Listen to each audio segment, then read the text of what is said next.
My wife's sister's new rich boyfriend mocked me at dinner. Everyone laughed. My wife told me to stop making the family look bad. So I let them talk until he mentioned his job. Then I pulled out my phone and watched their smiles fade. My name's Aaron, 32, married, and still somehow treated like the unpaid intern of my wife's family. You'd think marriage would come with some level of adult respect, like maybe a seat at the big table of opinions. But no. In the world of the Hollis family, I'm basically the tech support who married up. The guy you hand your phone to when the Wi-Fi stops working, and then mock for not wearing loafers to brunch. My wife, Sophie, comes from a clan that makes family values look like a competitive sport. They're the type who wear matching holiday sweaters unironically and have a group chat named #blessed, complete with sparkle emojis and passive-aggressive gifs about gratitude. Every Sunday dinner feels like an audition for the Real Housewives of Pretentious County. Her mom, Diana, is the ringleader. Picture a woman who could weaponize a casserole. She hosts dinner parties like she's getting Michelin stars for her roast chicken. She doesn't just set the table, she curates it. There are napkin rings shaped like swans, wine labels that match her outfit, and an expression that says, "I can smell lower income." She'll smile while offering you pie, but if you look close enough, you can see the disappointment frosting on top. Then there's Frank, the dad. Retired financial consultant, golf enthusiast, walking khaki commercial. Every conversation somehow leads back to his time on the green. Golf teaches patience, discipline, and integrity, he'll say, like he's quoting scripture. Meanwhile, I'm just trying not to fall asleep before dessert. He doesn't dislike me. He just doesn't understand how I make money typing on a computer. I once told him I write code that runs an entire logistics system. He said, "Oh, like Excel?" And then patted me on the shoulder like I'd said I finger paint for a living. And then there's Chloe, the younger sister, 26, going on TikTok. Chloe is the golden child. She changes her career path every fiscal quarter and somehow always lands on her feet. One month, she's a wellness coach. The next, she's brand consulting for influencers. Translation: she makes Canva slides for people selling scented candles online. But the family treats her like she's curing cancer between yoga sessions. Every year comes with a new boyfriend, too, each one more insufferable than the last. Now me, I'm the quiet guy in the corner, the humble husband who keeps to himself. I work from home, building back-end systems and automating processes for actual companies that pay real money. But because I don't post daily rise and grind quotes on LinkedIn or brag about networking over mimosas, they assume I'm unemployed. Last Christmas, Frank literally asked if I'd considered applying somewhere stable. I said, "Like a nursing home?" He didn't laugh. The thing about Sophie's family is they confuse volume with virtue. Whoever talks the loudest at dinner apparently wins. Meanwhile, I'm sitting there, eating green beans, wondering if any of them have ever experienced silence that wasn't due to buffering. Sophie, my wife, is beautiful, intelligent, and unfortunately fluent in her family's language. Appearances. She grew up in that environment, so she doesn't always see it. To her, Sunday dinners are family bonding. To me, they're unpaid therapy sessions with better lighting. I remember the first dinner after we got engaged.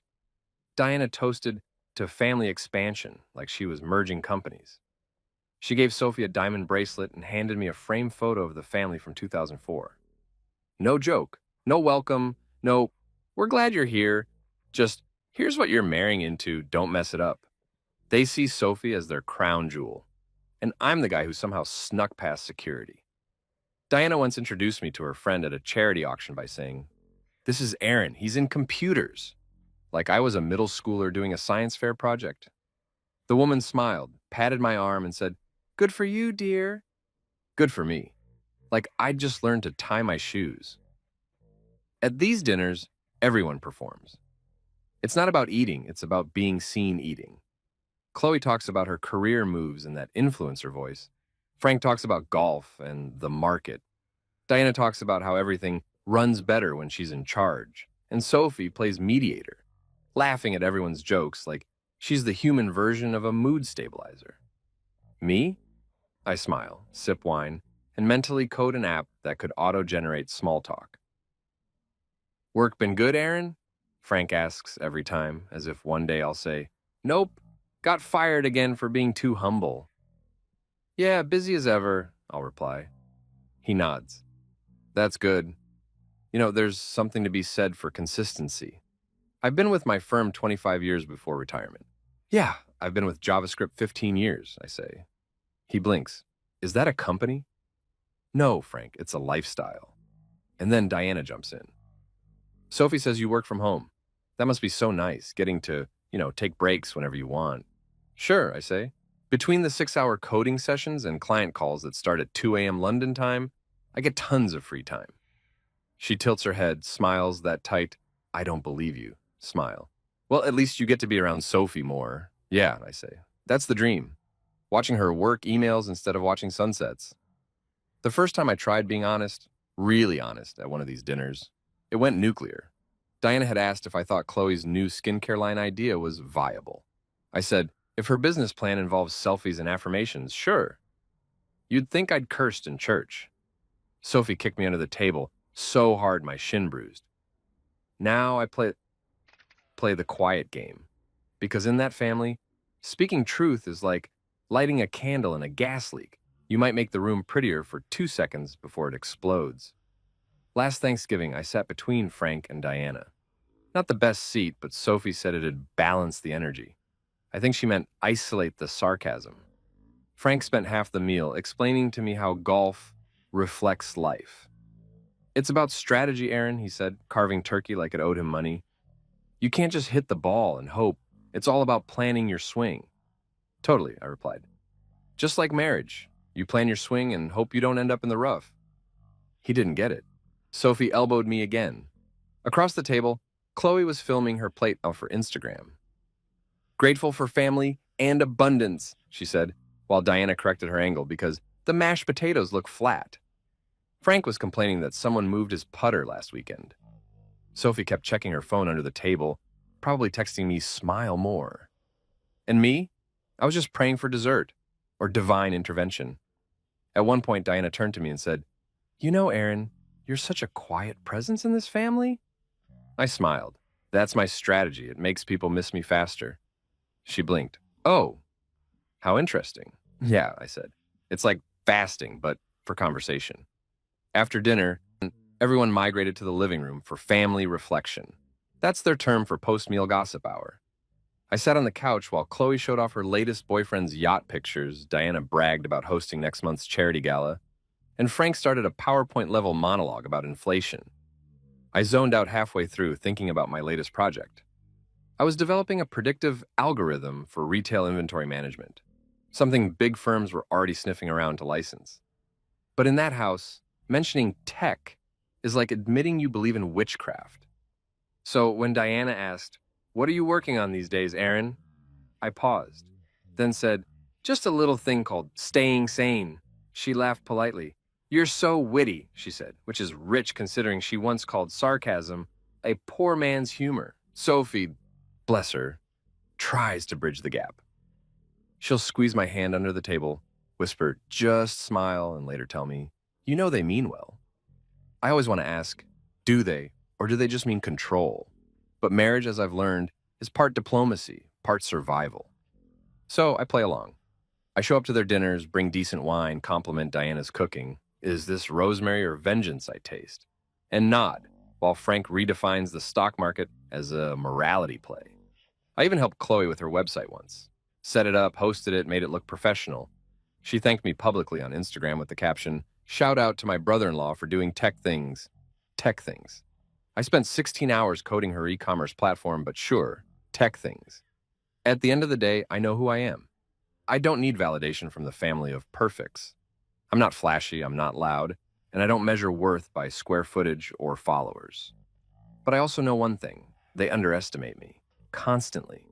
And that's the beautiful part about being invisible in a family obsessed with appearances. Because people who overlook you, they never see you coming. And I have a feeling, sooner or later, they're going to find out exactly how wrong they've been about the quiet tech guy. For now, though, I just pour another drink.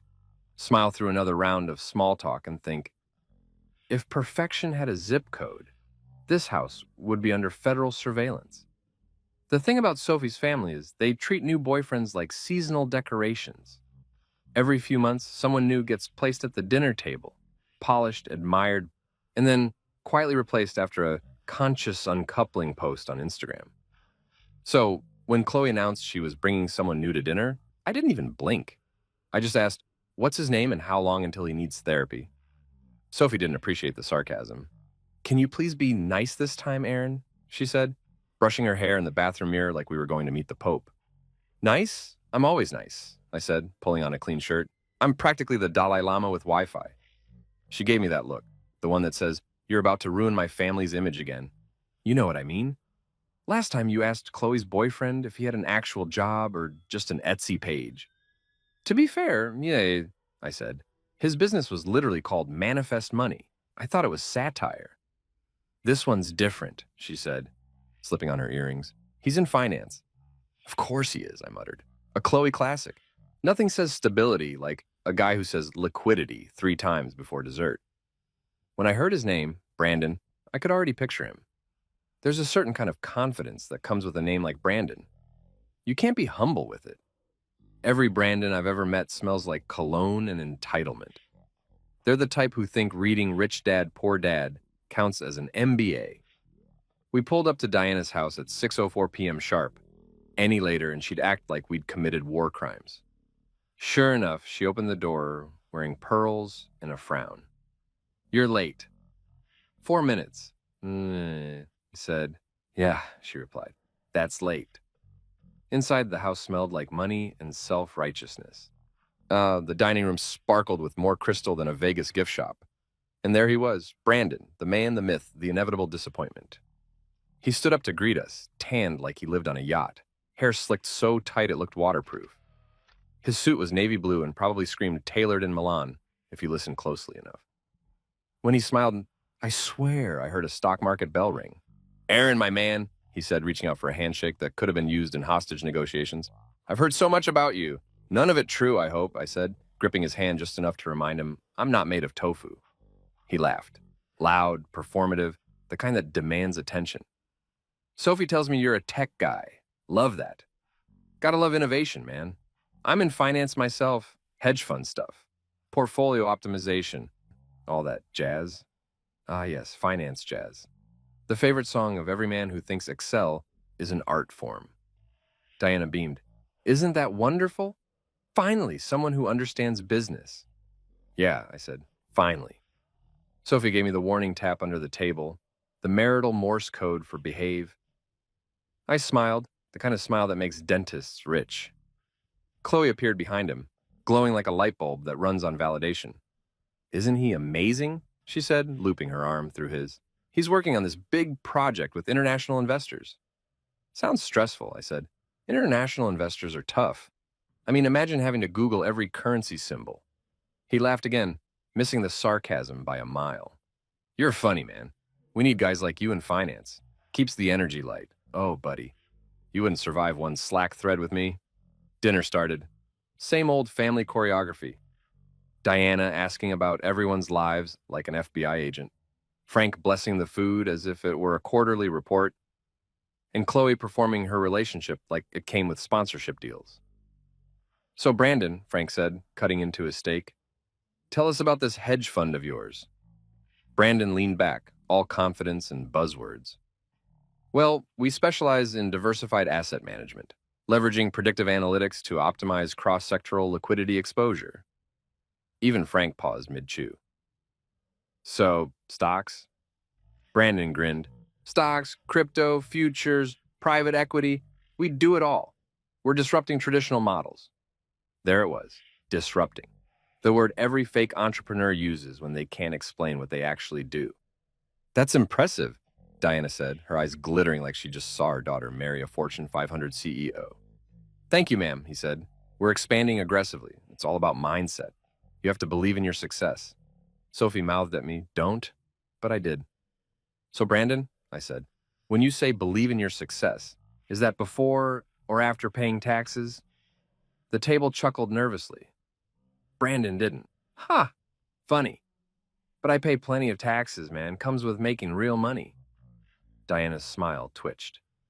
Aaron, be polite. I am, I said. I'm just trying to understand. Finance confuses me. One minute you're diversified, next minute you're arrested. Even Frank smirked at that, but Sophie's foot found my shin again. Brandon, to his credit, tried to recover.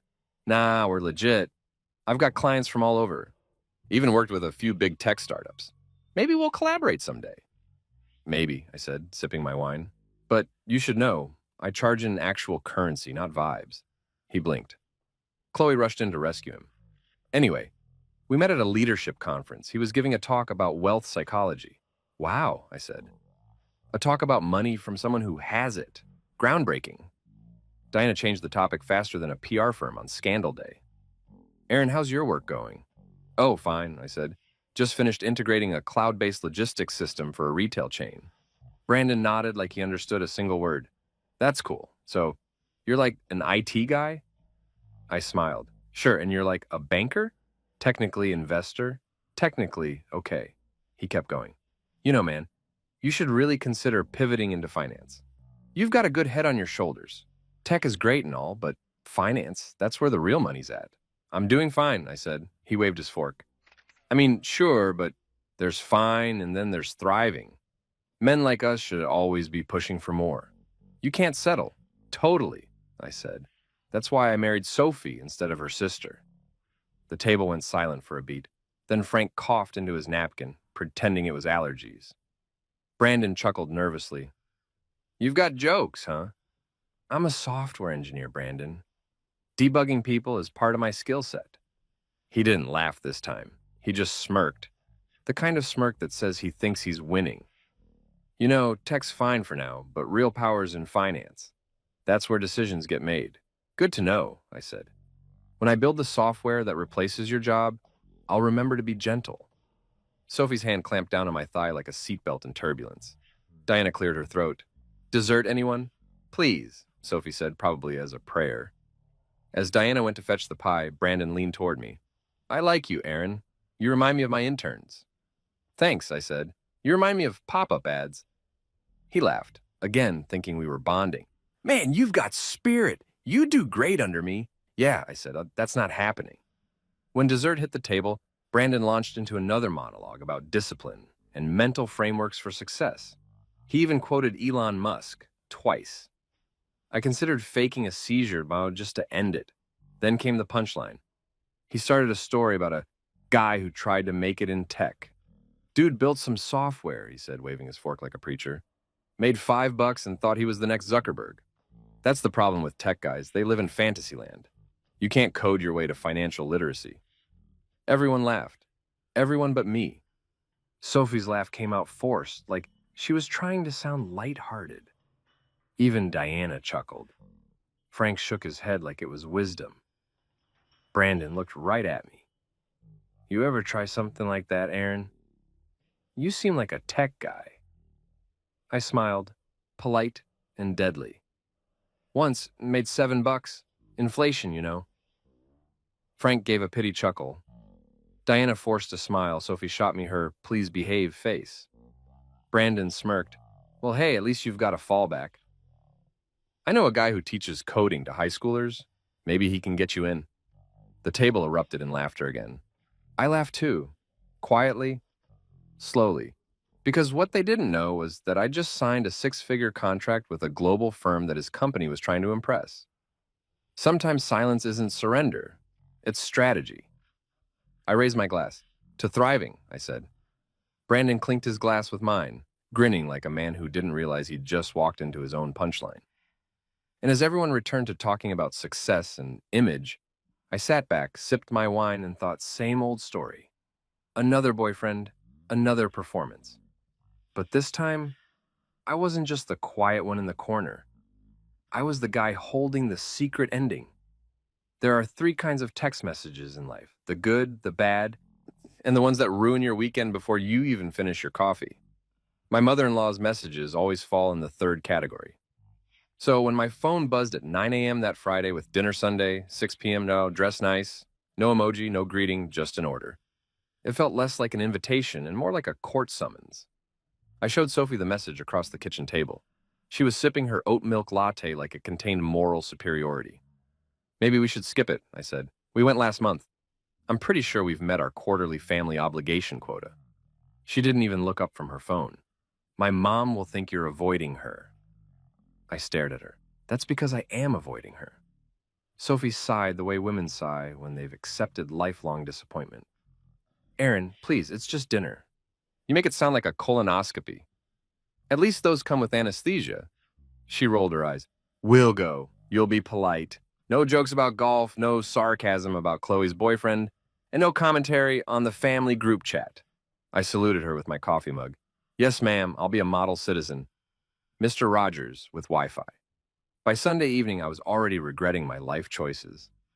We pulled up to Diana and Frank's suburban fortress, a white stone mansion that looked like it came with its own HOA police.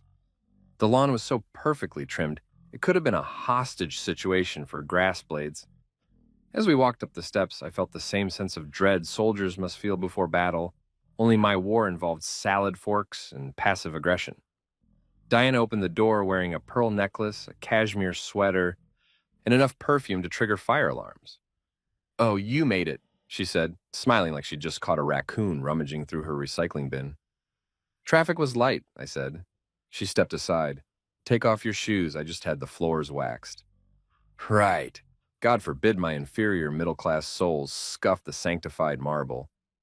Inside the house looked like the cover of Modern Pretension Quarterly. Candlelight, linen tablecloth, crystal glasses that probably had their own trust funds. And there he was, the main attraction, Brandon, back for round 2, gleaming like a stock photo of success. The man looked photoshopped in real life. Perfect hair, watch the size of my self-control, and that smile, sharp, confident, and deeply punchable. Hey, Aaron, he called out. Good to see you, man. Always a pleasure to experience déjà vu, I said, shaking his hand. Sophie elbowed me lightly. Behave, she whispered through her teeth. Chloe floated in behind him, dressed in a gold cocktail dress that probably had its own Instagram account. Isn't he amazing? She said, for what I swear was the 15th time in 2 weeks. Yeah, I said. He's like if Wi-Fi had an ego. They didn't hear me, or pretended not to. Frank appeared from the den, golf sweater and all. Aaron, son, you look good. Thanks, I said. I'm wearing my not in the mood for nonsense cologne. He didn't laugh. They never do. We sat down at the table, which looked less like a dining setup, and more like a UN conference on wealth inequality. There were 12 settings for 6 people, because Diana believes abundance equals holiness. As she poured wine, she smiled at Brandon. So, Brandon, how's work? Chloe tells us your firm is thriving. Can't complain, he said. Closed a major deal last week, some hedge fund merger thing, confidential, of course. Of course, in Brandon speak, confidential meant imaginary. Frank nodded approvingly. That's the spirit. Keep grinding. The market rewards the bold. I could practically see Brandon's ego inflating like a pool toy. Exactly, sir. Risk is everything. You can't be afraid to make big moves. Diana's eyes sparkled. And what about you, Aaron? Any big moves lately? Yeah, I said. I upgraded my antivirus software. Silence. Forks clinked. Sophie shot me her patented, please shut up before I strangle you in the car later look. Chloe rescued the moment. Anyway, Brandon just got invited to speak at a finance summit next month. I raised an eyebrow. A summit? Wow. Sounds fancy. Which one? Brandon hesitated. It's kind of exclusive. Small group of professionals, by invitation only. Right, I said. So, like an MLM retreat? He laughed too loudly, probably hoping no one caught the hesitation. You're funny, man. Diana leaned forward. Aaron, you should network more. Brandon says connections are everything. Oh, I connect all the time, I said. Usually Wi-Fi, sometimes Bluetooth. More silence. Somewhere in the distance, a cricket committed suicide. Dinner went on, and the small talk got progressively worse. Frank talked about his golf swing as if it were a moral issue. Diana complained about lazy service staff. Chloe giggled at everything Brandon said, even when it wasn't remotely funny, and Sophie just kept sipping her wine like it was emotional armor. Halfway through the meal, Brandon turned to me. So, Aaron, what do you actually do again? I keep hearing tech, but that's a pretty broad term. I swallowed my bite of chicken. I run a software firm. We develop back-end systems for logistics companies. He nodded like a man pretending to understand algebra. So, like websites? Sure, I said. If NASA built websites for grocery stores, he laughed. Hey, maybe you can help me out sometime. My company's building this new analytics platform, and we're looking into some tech integration stuff. You know, back-end algorithms and all that. Really? I asked. What's the platform called? He grinned. Streamforge or something. It's still in talks, though. My fork froze midair. Streamforge, my company. Interesting, I said slowly. And your firm's acquiring it? Yeah, he said proudly. My team's handling the negotiations. Should finalize soon. Big deal for us. I looked across the table at Sophie, who was blissfully unaware she'd just entered a live episode of Irony, the dinner edition. Then I looked back at him. Streamforge, I repeated, pretending to think. That's funny. I know that company. Brandon smirked. Oh yeah, you invest in tech? Something like that, I said, pulling my phone out of my pocket. Here, let me show you something. He leaned in, probably expecting a meme or a dumb joke. I opened my email, the one from my legal team confirming the acquisition details, and scrolled to the bottom where my name sat neatly above the title. Aaron Walker, CEO, Streamforge Technologies. His smile faltered, just slightly, like his brain needed a minute to buffer. You okay? I asked, keeping my voice casual. Yeah, he said, blinking. Just didn't realize you were involved. Oh, I'm very involved, I said, taking a sip of wine. We've been negotiating with your firm for months. Funny, no one mentioned you. Diana looked between us, suspicious. Wait, you're the CEO of that company? Since 2020, I said. We specialize in predictive logistics, not just websites. Frank gave a low whistle. Well, I'll be damned. Chloe looked at Brandon. You said you were handling the deal. I am, he stammered. Just, not directly. Ah, I said. So, you're like the spiritual handler, manifesting synergy. Frank actually chuckled. I thought I saw Sophie bite her lip to keep from smiling. Diana cleared her throat. Well, isn't that interesting? Small world. Tiny, I said. Practically microscopic. The rest of dinner went quiet. Brandon suddenly had nothing to say about finance, mindset, or thriving. Chloe stared at her plate like it had betrayed her. And me? I just kept eating, smiling politely, like a man who'd spent 2 hours in hell and finally found air conditioning. When dessert arrived, Diana tried to salvage the atmosphere. So, Aaron, you must be thrilled about this acquisition. Oh, definitely, I said. It's a great step forward. We're expanding internationally. Brandon cleared his throat. Congrats, man. Really impressive. Thanks. I said. Maybe next time your firm can keep you in the loop. He forced a laugh that sounded like a dying engine. After dinner, as we stood in the foyer saying our polite goodbyes, Diana hugged Sophie tightly. You two drive safe, all right? Then she turned to me. And, Aaron, congratulations. You never mentioned your company was that successful. You never asked, I said, smiling. Brandon extended his hand again. No hard feelings, man. Business is business. I shook it. Of course. And hey, if you ever need back-end help, I know a guy. Sophie grabbed my arm before I could add more sarcasm to the world. We walked out to the car in silence, the crisp night air thick with awkwardness. Once inside, Sophie exhaled. You just had to do that. Do what? Tell the truth? You could have waited. You embarrassed him. Correction, I said, starting the engine. He embarrassed himself. I just turned the lights on. She crossed her arms. My mom's going to freak out. Yeah, I said, and that's the sound of me not caring. As we pulled away, I looked back through the windshield and saw Brandon still standing in the doorway, jaw tight, probably calculating how to spin this disaster into a LinkedIn post about humility and growth. I almost felt bad for him, almost.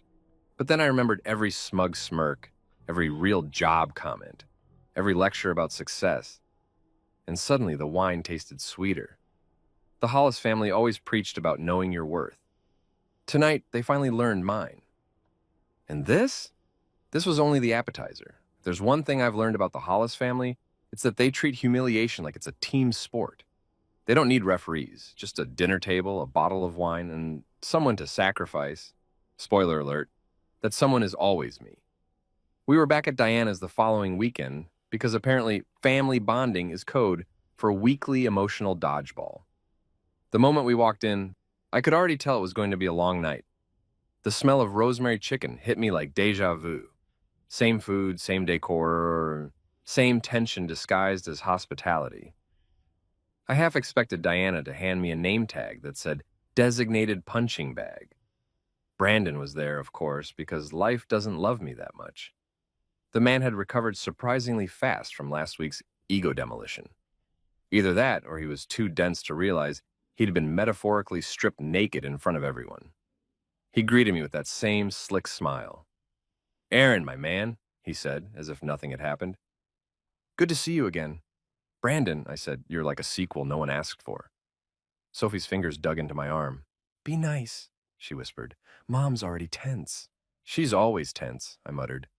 "Her shoulders have been in permanent credit card bill position since 1998. The table was already set, perfectly symmetrical, of course. Diana treats centerpieces like religious relics.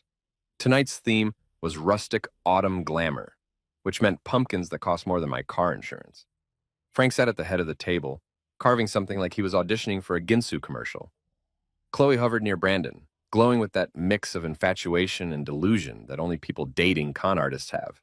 "Dinner's ready," Diana sang, which in her dialect means prepare to be judged. We sat down. I mentally prepared for impact. For the first 10 minutes, it was the usual chatter. Frank talking about golf as if it were a philosophical pursuit, Chloe bragging about her latest brand collab podcast no one asked for, and Diana dropping subtle digs wrapped in compliments. Then came the moment, the shift in tone, the point where the roast began. "So, Brandon," Frank said between bites, "how's the acquisition going? What was it called again? Streamline? Streamforge," I said automatically, smiling into my mashed potatoes. Right, Frank said. "How's that going, Brandon?" Brandon's fork froze mid-air. "Oh, it's all good," he said, forcing a grin. "Just normal business delays." "Really?" I asked innocently, because I thought the deal went through last Thursday. His eyes flicked toward me, and I swear I saw smoke come out of his ears. "Oh yeah," he said quickly. "That's what I meant. Closed Thursday. Big win for our firm." "Congrats," I said, raising my glass. It's always great when people learn about their company's milestones from other people. Sophie kicked me under the table so hard my soul briefly left my body. Diana laughed awkwardly. "So, who's excited for dessert?" But the conversation refused to die. Brandon wasn't the type to take a loss quietly. He was the kind of guy who would arm wrestle a priest over a parking spot. "You know, Aaron," he said, flashing that fake friendly smile, "I was telling Chloe earlier, it's inspiring that you run your own tech business. Takes guts to try something like that." "Try?" I said, cocking an eyebrow. "Yeah, he continued. Startups are risky. Most don't make it. My team actually studied a few cases where founders lost everything. I mean, not saying you will, but you know how it goes." Ah, yes, the classic backhanded compliment. The man was a living LinkedIn post. Diana chuckled nervously. "Brandon, don't scare him." I smiled sweetly. "Oh, I'm not scared. My company's already profitable, which is more than I can say for most people's stories." Chloe's fork hit her plate. "Aaron, could you not?" I shrugged. "Just clarifying, I'd hate for misinformation to spread. It's contagious in this family." The table went quiet for a second, the kind of silence that hums like an electric wire. Then Brandon laughed a little too loudly. "Man, I love your sense of humor." "Thanks," I said. "It's hereditary. Got it from my survival instinct." That's when he decided to go for it, to take the swing that he thought would win the crowd. "So," he said, leaning back in his chair, "funny story. One of my coworkers once tried to launch a little app, spent 6 months coding, made like $5, and called himself an entrepreneur. Reminds me of..." He looked straight at me. Of course he did. "You, Aaron," he said, grinning. "Didn't you say you started small too?" The room erupted with laughter. Chloe giggling, Diana covering her mouth like she didn't want to, but totally did, even Frank smirking behind his glass. And Sophie, God bless her, laughed too, though hers was more nervous than mean. I laughed too, quietly, calmly, because the trick with narcissists is to let them think they're winning before you hand them the bill. Yeah, I said, and I started small, but I guess the difference between us is I finished big. Brandon's smirk faltered. What's that supposed to mean? I looked him dead in the eye. It means I didn't have to fake my company's achievements to impress people at dinner. The laughter died faster than his portfolio. Diana coughed into her napkin. Sophie whispered my name like a prayer and a threat at once, but I wasn't done. Nope. If they wanted a roast, I was about to serve it medium rare. So tell me, Brandon, I said, voice smooth, when you said you handled the Streamforge deal, did you mean handle as in read about it on Twitter? Or handle as in make coffee for the people who did the work? Frank choked on his wine. Diana froze mid-reach for her napkin. Chloe turned red. Brandon blinked rapidly. I think there's been a misunderstanding. Oh, I don't think so, I said. But hey, good for you. Most people need years to build a career before embarrassing themselves. You did it in 2 dinners. He tried to recover. Wow, you've got a mouth on you. Thanks, I said. It's called confidence. You should try it sometime, preferably in a job interview. The air in that room could have been bottled and sold as tension perfume. Even the chandelier looked nervous. Sophie finally spoke up. Aaron, enough. I leaned back. I'm good. I'm just participating in the family's new tradition, roasting the guest. Diana cleared her throat. Nobody was roasting anyone. Brandon was just joking. Sure, I said. Joking, like how the Titanic was just docking. Frank tried to change the subject. So, football season, huh?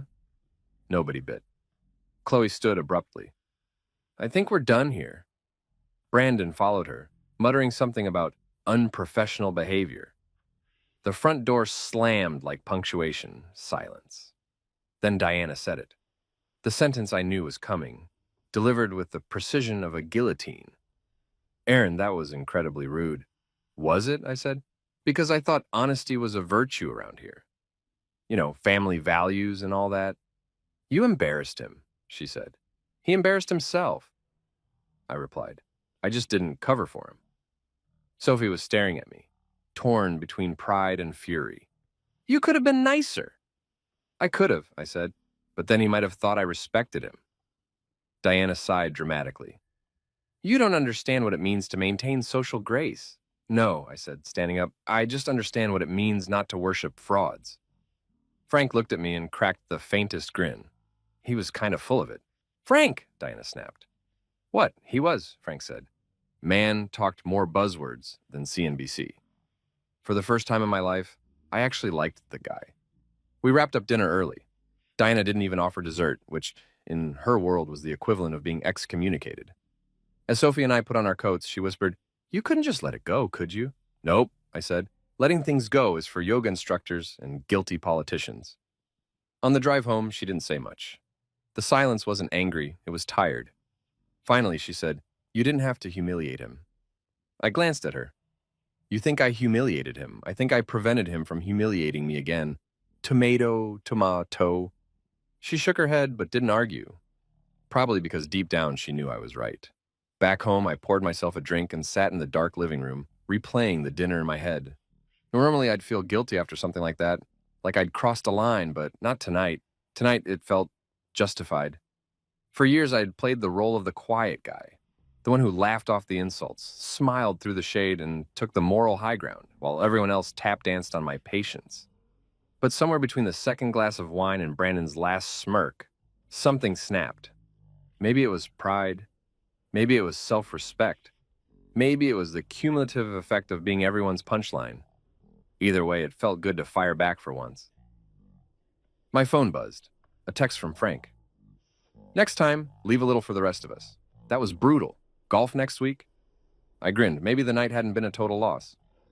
Upstairs, Sophie was already in bed, scrolling through her phone with the expression of someone Googling how to undo marriage choices. I climbed in beside her and said, So, no family dinners for a while? She looked at me, lips twitching despite herself. You're impossible. Thanks, I said. I try. She rolled her eyes, but I could see the faint smile creeping through. We both knew the truth. For the first time in forever, I hadn't just survived the dinner, I'd owned it. And if that made me the villain in the Hollis family narrative, so be it. Every story needs one, especially the funny ones. By Monday morning, my phone was vibrating like a beehive with anger issues. The Hollis family group chat, #blessed, of course, was exploding with messages. The last time it was that active was when Diana found out someone brought store-bought pie to Thanksgiving. I scrolled through the chaos. Diana. Aaron, that dinner was unacceptable. Chloe, you're toxic. Frank, did anyone else think the chicken was dry? Diana. Frank. Sophie, we'll talk later. Beautiful. Nothing like waking up to digital disappointment. I tossed the phone on the bed and muttered, and they say technology connects people. Sophie was still getting dressed for work, buttoning her blouse like she was fastening her patience. You could at least respond, she said. I did, I replied, by not responding. That's communication too. It's just peaceful. She sighed. You embarrassed them, Aaron. No, that's it, I said, sipping coffee. They embarrassed themselves. I just handed out mirrors. She spun around, hairbrush in hand like a gavel. Do you ever listen to yourself? Constantly, I said. It's part of what makes me so interesting. Sophie groaned and left for work, muttering something about damage control. I could practically hear Diana dictating her talking points through the Bluetooth. By noon, my phone buzzed again. This time, a direct text from Diana. Lunch. Today, 1 p.m. Be there, alone. It wasn't a request. It was an order from the Empress of Etiquette. I stared at the message, debating whether to fake my own death. Instead, I texted back. Sure. Do I need to dress for the execution or is casual fine? No reply, just a read receipt. Chilling. At 1 p.m. sharp, I pulled up to La Creme, a restaurant so pretentious it probably charged extra for oxygen. Diana was already there, of course, sipping water with lemon and judgment. Her posture was so perfect, it made me want to slouch on principle. Aaron, she said, smiling that smile politicians give right before raising taxes. Thank you for coming. My pleasure, I said, sitting down. I was just telling my therapist I needed more emotional challenges. She didn't laugh, not even a twitch. The waiter came over, visibly terrified of her aura. Can I start you with 2 salads, she said. No dressing for me. He'll have ranch. Wow, I said. Telepathy. Impressive. She folded her napkin neatly. Aaron, we need to talk about your behavior. Here it comes. The family court summons in human form. You humiliated Brandon, she said, in front of everyone. That reflects poorly on this family. Right, I said, because the real issue isn't that your daughter brought a fraud to dinner. It's that I noticed. She pursed her lips. You could have handled it privately. Oh, like you handle things privately? By sending public group texts with passive-aggressive Bible verses? Her eyes narrowed. You think this is funny? I think this is tragic, I said. A whole family more concerned with appearances than truth. You guys could trademark denial. She leaned forward. Aaron, you have to understand something, and our family has a reputation, Frank's colleagues, my charity circle. We can't afford drama. Then stop inviting it to dinner, I said. The waiter arrived with the salads, looking like he'd wandered into a hostage situation. We both thanked him, me sincerely, her with a tone that implied she'd inspect his resume later. Diana poked her lettuce and said, You don't get it. Families like ours thrive on unity. We present a solid front, no cracks. You're not a family, I said. You're a PR campaign. She froze mid-chew. Excuse me? You heard me. You guys care more about optics than honesty. It's not unity, it's image control. And I'm tired of being the scapegoat because I don't play along. Her voice dropped an octave. Do not make the family look bad. I laughed. I actually laughed, right there at the table. A sharp, unfiltered laugh that made nearby diners turn. That's your line? Don't make the family look bad? Diana, your daughter's boyfriend literally lied about a multi-million-dollar acquisition at dinner, and you're worried about me looking bad? She blinked, speechless for a moment. That was new. You have no idea how the world works, she finally said. Like in this family, perception is everything. Then I'm in the wrong family, I said. That shut her up. Not for long, though. She recovered fast, like a villain in a Marvel movie. Frank and I raised our daughters to value ambition and presentation, she said. Sophie understands that. That's why she's successful, but you...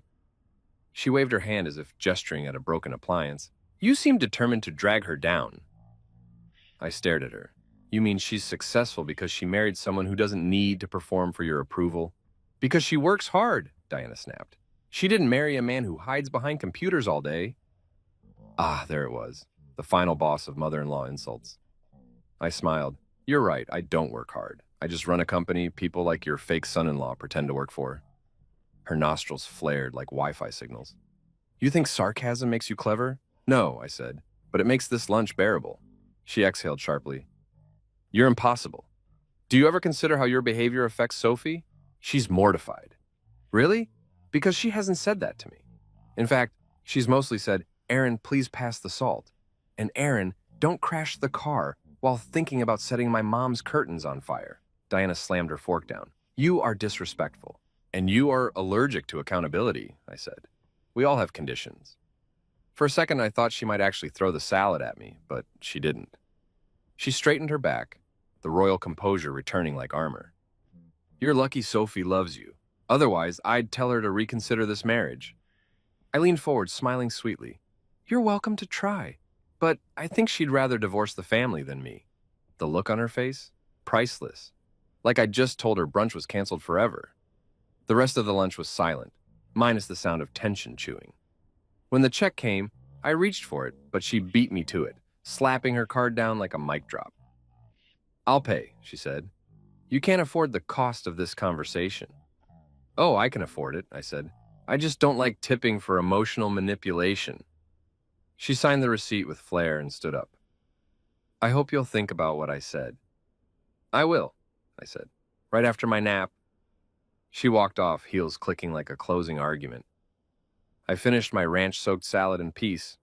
When I got home, Sophie was waiting on the couch, arms crossed, laptop open, face tense. Mom called me, and she said, Of course she did, I said, hanging my jacket. Did she tell you I'm the Antichrist yet, Mom? Or is that scheduled for tomorrow? She said you were cruel. Correction, I said. I was concise. She pinched the bridge of her nose. Aaron, she's worried about the family's image. You humiliated Chloe's boyfriend, and now everyone's talking. Good, I said. Let them talk. Maybe it'll distract them from their own nonsense. She frowned. It's not that simple. My mom's friends are donors for my firm's wellness foundation. This could look bad. Ah, there it was again, the sacred family brand. So let me get this straight, I said.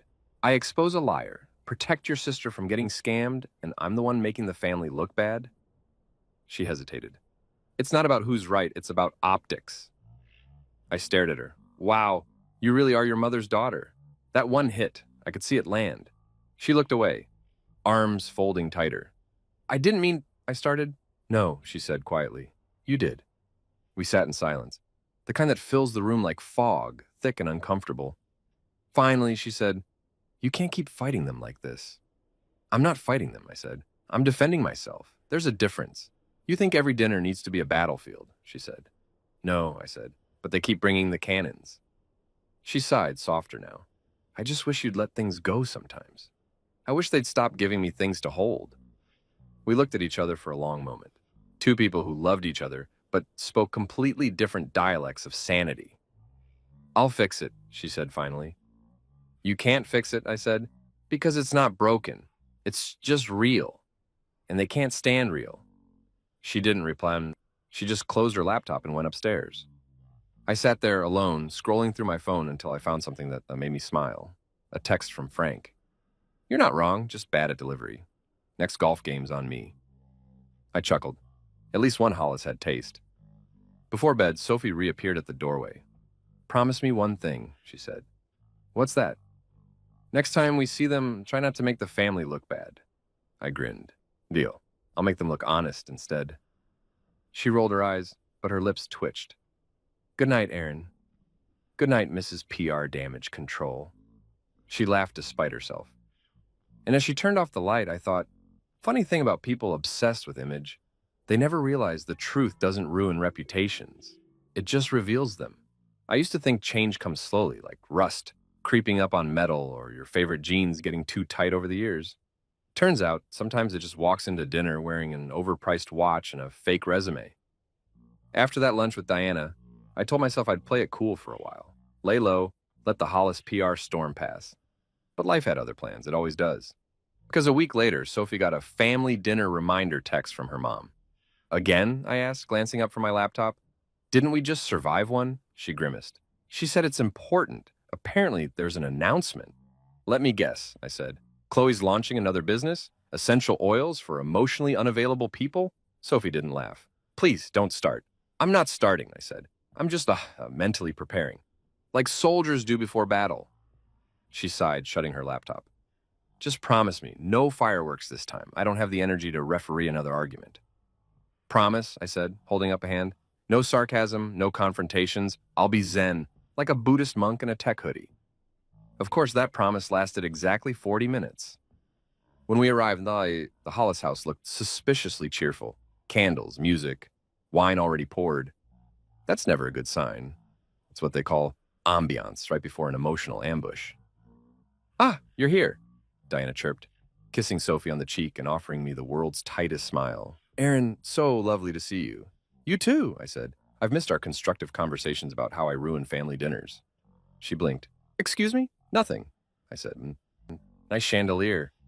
Brandon was already there, sitting like he owned the place. Still slick, still smug, but there was something different about him this time. Maybe it was the way he avoided eye contact.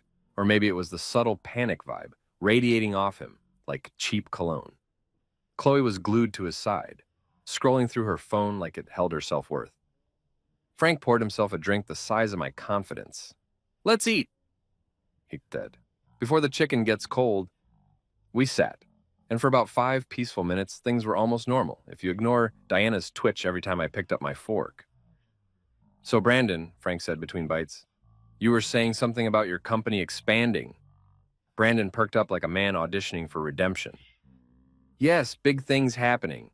We're looking into some acquisitions. Streamforge was just the beginning. I froze. Sophie's hand immediately went to my leg, a silent don't. But I wasn't planning to say anything. Not yet. Streamforge? Diana asked. That's Aaron's company, isn't it? Brandon laughed nervously. Yeah, small world, right? Very small, I said.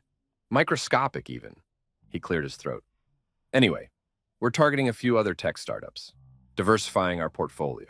We've got major investors interested, billionaires even.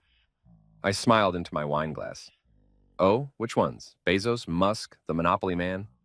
Chloe giggled automatically, her usual defense mechanism when someone sounds confident. Don't tease him, Aaron, she said. He's really doing big things. Oh, I'm sure, I said. I'm just curious. Always love hearing about success stories, especially imaginary ones. Sophie muttered, Aaron, under her breath, like a parent in a supermarket with a feral toddler. Brandon shot me a tight smile. You know, man, you've got a lot of opinions for someone who works from home. Oh, don't undersell me, I said. I own from home. That landed like a grenade. Frank coughed. Diana blinked rapidly, pretending to admire the centerpiece. Sophie closed her eyes like she was summoning patience from the universe. Brandon forced a laugh. You're funny, man. But seriously, I respect what you do. Tech's cool and all. It's just not real business. Real business? I repeated. You mean pretending to be a finance guru while mispronouncing the word dividend? He bristled. You've got a lot of nerve. And you've got a lot of audacity for someone whose job title changes every dinner. Diana jumped in like an emergency broadcast system. Gentlemen, please, let's keep this civilized. Oh, I'm civilized, I said. I'm just fluent in facts. That's when it happened. The shift. Brandon leaned back, smirking, trying to take control again. You know what, Aaron? You talk big, but guys like you are all the same. You hide behind your computer and think you're changing the world. Meanwhile, people like me are out there actually moving money, making deals, running industries. I smiled slowly. That's funny, Brandon, because I checked with your firm's board last week. His face twitched. You what? Yeah, I said casually. Turns out your company isn't acquiring Streamforge. It's being investigated for falsifying investor documents. The silence that followed could have ended civilizations. Chloe froze, fork midair. Diana gasped so loudly I thought she might summon angels. Frank muttered, "Oh, hell," under his breath. Brandon stammered, that's not accurate. Who told you?" I tapped my phone, pulling up the email from my lawyer. "SEC filings are public, Brandon. You should know that. You're in finance, remember?" He went pale. "You had no right." "Oh, I had every right," I said, voice calm but cutting. "You used my company's name to inflate your image at this table. So yeah, I did some fact-checking. Turns out you're not even officially employed at that firm anymore. You were let go last month." Chloe's hand dropped her wine glass. It shattered against the tile like the sound of karma in surround sound. "Wait, what?" she said. "You said you left voluntarily." Brandon swallowed hard. "Babe, it's complicated." "Complicated?" she said. "Like fraud complicated or unemployment complicated?" Sophie whispered, "Oh my God," and leaned back, covering her face. Diana looked like she'd just witnessed a crime scene at her dining table. This is unbelievable." I smiled politely. "Not really, it's just math." Brandon stood up abruptly, his chair scraping the floor. "You're lying."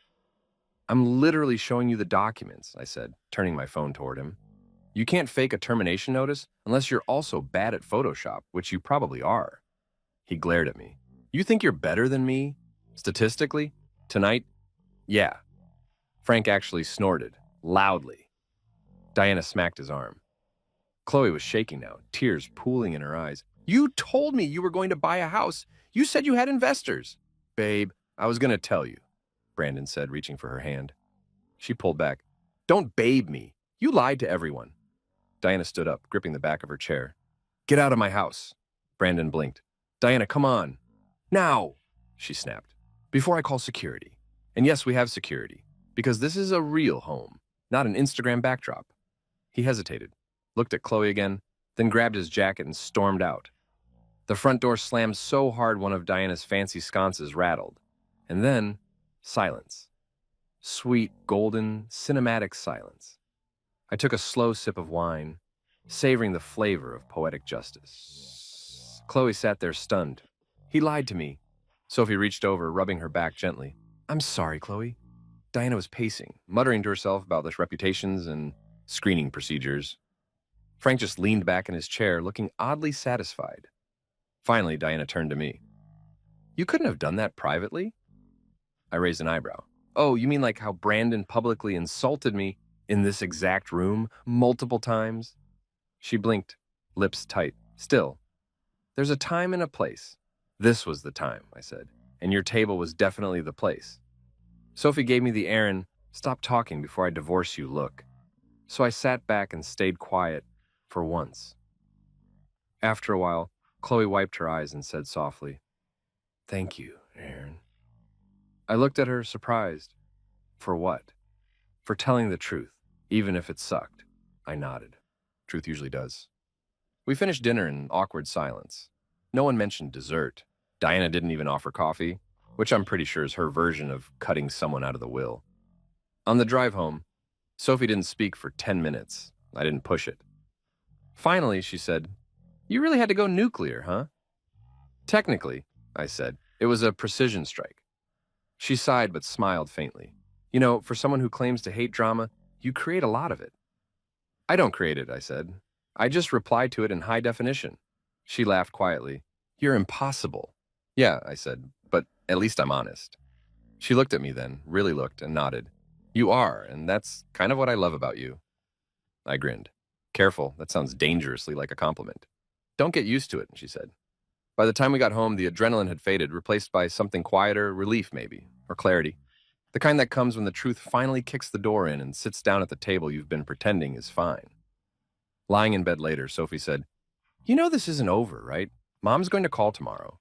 "Let her," I said. "I've got unlimited minutes and limited patience." She laughed again, softer this time. And as I drifted off, I realized something had shifted. Not just in the family dynamic, but in me. For years, I'd played defense, biting my tongue while they took shots. But now, I wasn't the quiet one anymore. I wasn't the tech guy or the weird one who doesn't golf. I was the truth teller, the chaos distributor, the man who finally stopped being polite people who mistook politeness for weakness. And somewhere deep down, I knew the next dinner was going to be legendary. You ever see that moment in a courtroom movie where the defense lawyer pulls out the one document that flips the whole trial? The gasp, the stunned silence, the camera zoom? Yeah, that was me at Diana's dinner table last week, except instead of a legal drama, it was keeping up with the Hollises. And my surprise witness was the truth. By Monday morning, my phone looked like it had been through a political scandal. Missed calls, voicemails, texts from numbers I didn't even recognize. Apparently, Diana had a whole network of gossip associates. Sophie was on her laptop, pacing the living room, muttering about damage control like a campaign manager. "Your mother called me to tell me I need to call her?" I asked, sipping my coffee. That's like sending an email about how to stop emailing. Sophie glared at me over the screen. "Aaron, this isn't funny." "Oh, it's hilarious," I said. "I've been waiting 3 years for Karma to buy a ticket to one of those dinners. I just didn't think it'd bring fireworks." She set her laptop down with a sigh. "Chloe's devastated. She's been crying all weekend." "Good," I said. "Tears are cleansing. She'll be fine. She's got 12,000 followers who'll tell her she's brave." Sophie folded her arms. "You could show a little empathy." "I did," I said. "I empathize by not saying 'I told you so.'" Out loud, she rubbed her temples. "You embarrassed my family." "I exposed a liar. There's a difference. Semantics don't fix feelings, Aaron. Neither do delusions, Sophie." She stared at me for a long second, then sighed again. "I just wish it hadn't happened like that." "Yeah," I said. "I wish they hadn't worshipped a man who thought back-end system meant glutes day, but here we are." Before she could reply, my phone buzzed again, this time from an unknown number. I picked it up. "Hello?" A hesitant voice said, "Mr. Walker, this is Chloe." "Ah, the fallen princess speaks." "Hey, Chloe," I said cautiously. She sniffled. I wanted to say thank you." That stopped me. "For what?" For telling the truth," she said quietly. "Brandon admitted everything. The lies, the fake investors, even that he used my name to pitch some fake crypto project." "Oof," I said. "Crypto's the new pyramid scheme with extra steps." She laughed weakly. "Yeah, you're not wrong. So, what now?" I asked. "I told him we're done," she said. "And Mom's furious, obviously. But I think part of her is embarrassed. She keeps saying this is going to ruin our family's reputation." I rolled my eyes so hard I saw my childhood. "Right, because nothing screams bad optics like not wanting to be scammed." Chloe hesitated. "She's blaming you, by the way." "Of course she is," I said. "In Diana's world, I'm the default scapegoat. The Wi-Fi goes out? Aaron's fault? Global inflation? Probably something I coded wrong." "I just wanted to tell you I don't blame you," she said softly. "Well," I said, "that's progress." The first Hollis to ever say those words. Mark the calendar. She chuckled, a little watery. "Thanks again, really." After she hung up, I sat there for a while, staring at my coffee, and it was weird hearing her sound human for once. Vulnerable, even. Like the golden child finally realized gold can rust. When Sophie came back downstairs, she asked, "Who was that?" "Your sister," I said. "She dumped Brandon," Sophie blinked. "Seriously?" "Yep. Turns out integrity is contagious." "Don't worry, though. Your mom's still immune." Sophie gave me that half-annoyed, half-impressed look. "You know, you're a lot to handle." "Thanks," I said. "So's the truth." That evening, Diana called. And when I say called, I mean she summoned. The phone rang twice before Sophie picked up on speaker. "Sweetheart." Diana's voice came through, sharp and frosty. "Put Aaron on." I mouthed, "Don't you dare." But Sophie handed me the phone anyway. "Diana," I said cheerfully. "What an unexpected delight." "Cut the act," she snapped. "You've humiliated this family." "I didn't humiliate anyone. Brandon did that himself." "You could have handled it privately." "Ah, yes," I said.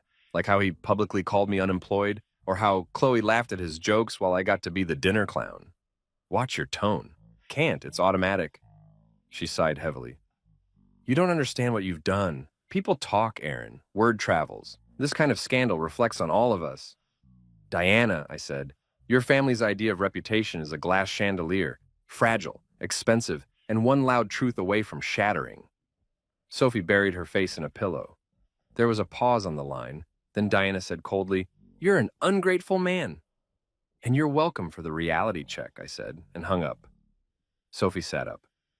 Did you just hang up on my mother? Yep, you can't just. Oh, I can, I said, and I did, and honestly, it felt better than therapy. The next few days were weirdly quiet. No texts, no calls, not even Frank's usual memes about golf being life's metaphor. It was peaceful, like the eye of a hurricane. Until Friday. That's when Sophie came home holding her phone like a live grenade. You're trending, she said. I blinked. What? Trending, on Facebook. I grabbed her phone. There it was. A photo of me at Diana's dinner table, mid-speech, wine glass raised. Someone, probably Chloe's friend with the constant Instagram reflex, had taken a picture during the Brandon showdown. The caption read, "When your brother-in-law exposes your sister's scammer boyfriend, mid-dinner, family dinner gone wrong, hush drama, respect the tech guy." The post had gone semi-viral. Thousands of comments, half roasting the Hollises, half cheering me on. One read, "That's not a son-in-law, that's a whistleblower." Another said, "Justice served with mashed potatoes." I couldn't stop laughing. Oh my God, I'm a meme. Sophie wasn't as amused. This is bad, Aaron. My mom's going to combust. Then we should get fire insurance. Aaron, no, seriously, I said. Look at the bright side. You're married to the internet's favorite dinner guest. That's got to count for something. She pinched the bridge of her nose. I swear, if my mom sees this... Buzz incoming call. She looked at me. Speak of the devil. Put her on speaker, I said. Sophie hesitated and then did it. Diana's voice came through like a tornado wearing pearls. Do you know what you've done? I'd guess a public service, I said. This is a nightmare. My friends have seen that photo. They're messaging me. Do you have any idea how humiliating this is? Yes, I said. That's kind of the point. Take it down, she demanded. I didn't post it. Then find whoever did. Sure, I'll call the internet and ask to speak to the manager. Frank's voice chimed faintly in the background. Honey, let it go. I will not let it go, she snapped. Our family looks ridiculous. Correction, I said. Your obsession with image looks ridiculous. The rest of us look free. Sophie finally grabbed the phone and ended the call. You really have no filter, do you? I have one, I said. I just choose not to use it around people who need subtitles for reality. She stared at me for a second, then burst out laughing. And that's when it hit me. The shift, not just in her, but in everything. For years, I'd been the outsider, the odd one out in a family of curated perfection. The quiet tech guy, the polite husband who smiled through insults because it was easier. But that night at dinner changed everything. I wasn't the punchline anymore. I was the line. The one that split their world in two, before and after. The next morning, Sophie told me Chloe had called again. Apparently, she'd confronted Diana and told her to stop controlling